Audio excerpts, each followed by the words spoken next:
कुंडलिनी जागरूक करने के लिए पहाड़ों के बीच में जाकर बैठ जाते, कुंडलिनी जागरूक नहीं होती थी ना। आठवां आज्ञा चक्र खोलते थे तो आठवां आज्ञा चक्र आत्मा है। आत्मा शब्द तो मेरे ख्याल से भगवान कृष्ण ने गीता में दिया, तुम आत्मा स्वरूप बनो। आत्मा स्वरूप की विधि भगवान ने बताई है। देखो गीता का शॉर्ट एंड सार क्या है, तुम तीसरा नेत्र जगाना चाहते हो माना, आत्मा स्वरूप बनना चाहते हो माना, तुम कौन हो पहचानो। क्या बोला, परमात्मा को जानना है तो तुम्हें पहले खुद को जानना पड़े ना, अपने आप को जानो। जब तक अपने आप को नहीं जानोगे तुम कौन हो, कहाँ से आए हो, तुम क्या करना चाहते हो, तुम्हारे जीवन का लक्ष्य क्या है। क्या जीवन का लक्ष्य खाना पीना सोना ही है? तो आत्मस्वरूप की स्तुति त्राटक विद्या करते हैं।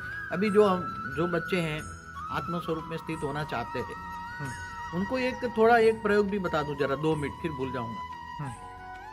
कि जैसे एक सामने व्हाइट लाइट होती है ना, त्राटक विद्या में लोग सूर्य की रोशनी भी डायरेक्ट लेते हैं, कहीं सुबह की, कहीं। तो आत्मस्वरूप को ज्यादा जगाना है, आत्मस्वरूप में स्थित होना है, तो उसका हल्का सा आप स्थूल प्रयोग, स्थूल लाइट का लो।